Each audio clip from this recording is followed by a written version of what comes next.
Hey, this is Jeremy with a bunch of craft. I'm coming to you from beautiful Prague, but it's really cold, so let's get inside and make some craft.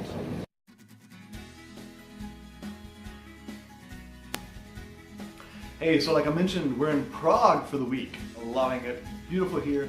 But I didn't want to travel with a lot of supplies to make this video, so I just brought some yarn and some scissors, and that's really all you need for this project, because today we're making pom-poms. I hate pom-poms. I don't like them, but we're making them. Sometimes you make whatever you have materials for. So we got little pom-poms, and we got big pom-poms. We're making them both. Here's why I don't like them. As a kid, all of our knit hats, we call them toboggans where we're from. All of our toboggans had these big pom-poms on the top, and all the cool kids had hats without those. I had a pom-pom. I looked like this. And I hated the way I looked. But now what's crazy is, at least in New York City, everybody has pom-poms on their hat. I don't know, I guess we've cycled back around to what wasn't cool is now cool.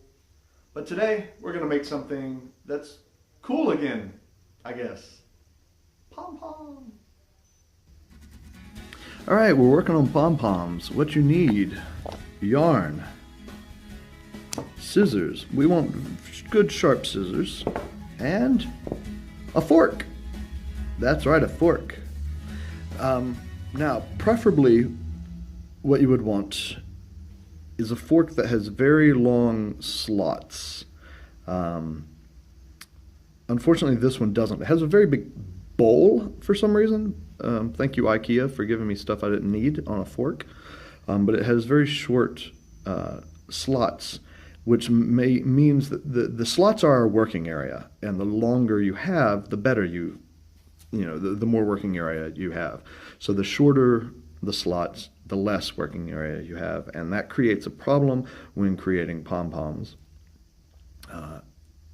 as you'll see if you watch through to the end of the video.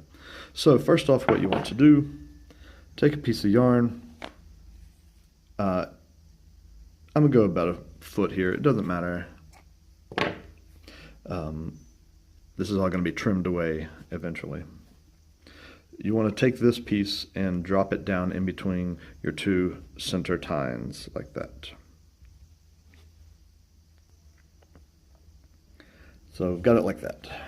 And then you want to take your yarn, and if you don't want to keep pulling it as you're using it, obviously pull some out now. Set it aside. Now with your left hand, or whatever hand you're holding the fork in, your non-working hand, just make sure to pinch the yarn that you had before and keep it out of the way. So now you're just going to lay this yarn here and start wrapping. And you kind of want to wrap the first layer you want to wrap laying down beside itself. You don't want to start laying it on top of itself yet, because you don't want it to thicken up too early. Now, another problem with these IKEA forks, this is clearly not a commercial for IKEA, is the tines come in. They start coming in a little. I don't know if you can even tell on the camera, but they do. Just enough so that,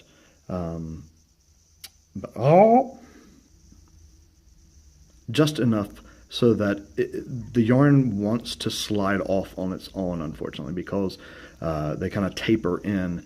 The yarn is kind of pushing itself off the end. So for this one, I have to be really careful and keep it very tight, or else it'll just pop right off.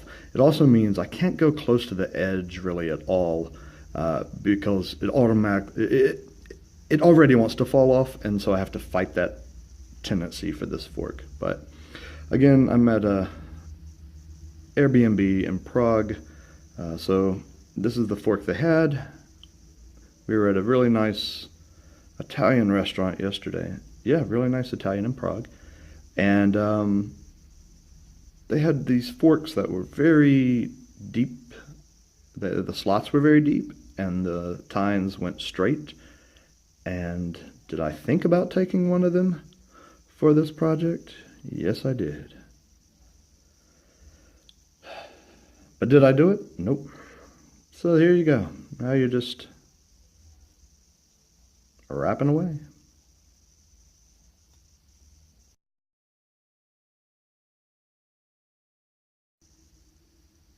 Now if you notice, I'm keeping this thumb here kind of pushed up against where that original string was that we laid through it, and that's because, very similar to how I don't want the yarn to pop off the tapered end, I don't want it to go too far down on the bowl. And again, this one's a huge one because if it does that, the pieces that when we go to cut them will be extremely long, and you'll see what I mean by that. So you just kind of want to stay in between. You want to keep this pretty uniform to the bottom of the slots and the top of the tines.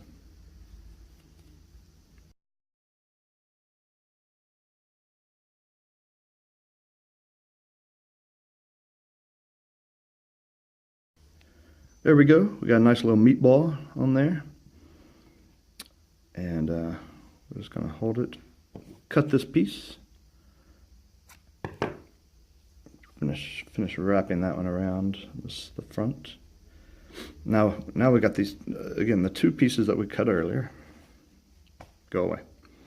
The two pieces we cut earlier. And what we're going to do with them is, see, it's popping off. Go away. We're going to bring the one in the back up through those center tines again. You'll see why. The point is we're just tying these. So we got this thing, Little tail's trying to get out, hold it down. So now we're going to tie a square knot. There we go. So for this one, we want to pull very tight. I would try your yarn beforehand to pull a section out and see how hard you can pull on two ends before you break it.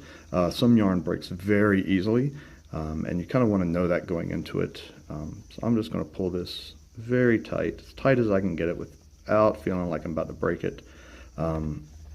Tightness is a huge factor in whether it fails or not. And if you don't believe me, stay around at the end of the video. You'll see twice where I didn't tie it tight enough. All right, and then just finish the knot once you think you've got it tight enough.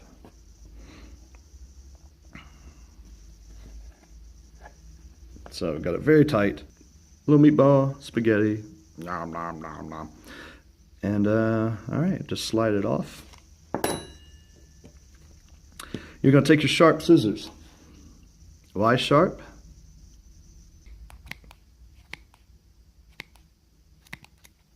That's why. And you're just going to hook it through these loops and start cutting away. If you need to, slide them through a bunch, depending on where your scissors are sharpest. A lot of scissors get used up front first, snipping stuff, so they're really only sharp starting about the last half. And if that's like yours, like these are, then you really kind of got to muscle it all the way through and then start cutting, because it's only using the throat of the scissors, way down there. So just cutting, cutting, cutting.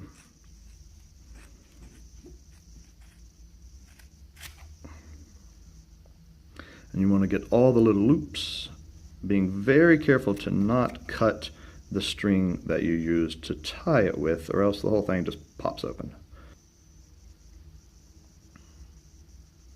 So then once you've got that side done, I'll cut. You want to cut this side again, just kind of push it through and start cutting. I should have gotten a manicure before I did all this.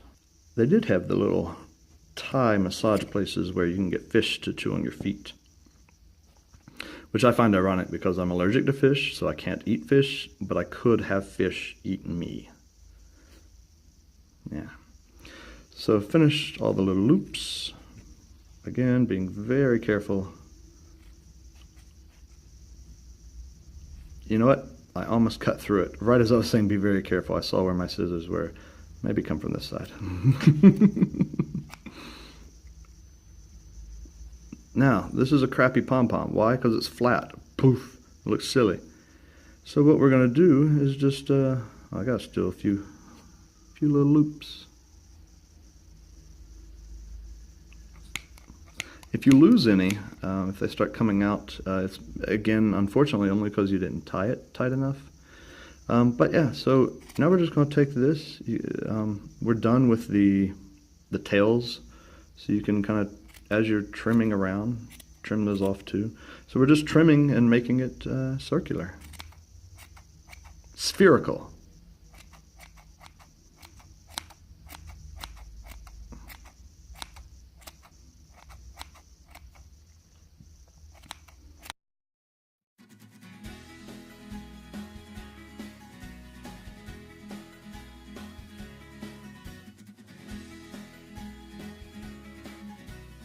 All right, ladies and gentlemen, we have a pom-pom. A very, yeah, I could keep trimming a little bit more to make it even more circular, but you know, is the owner of the house going to be happy that I got red fibers all in his nice white-ish and black tablecloth? Probably not. I'll see if I can get those out. Should I have done this on a table I could wipe off very easily? Oh yeah, definitely. But anyway, so here's our pom-pom. And you're thinking, Jeremy, you hate pom-poms. What are you going to do with them? I don't know. I'll throw this at a small child or something like that. But one thing you could do, you know, with the yarn that you used, or even a contrasting yarn, one thing you could do is, like, if you have a gift box that you got, if you're giving a present, you could just take the yarn and kind of, after you've closed the box up, wrap it around the box, and then a little dab of glue on this, and then, you know, boop, right on there on top of the box. That'll look really nice. Like I said, especially if it's with the yarn or a contrasting one. Is this a lot of work for something you could just go out and buy? Yeah, of course. But a point, again, that's not why we do crafts. We do them to have things to do with our hands and to look at the finished product and say, hey, I made that. Yeah. So there's also another way you can make these. Very similar. It's more or less a giant fork. And so let's take a look at that. Your hand.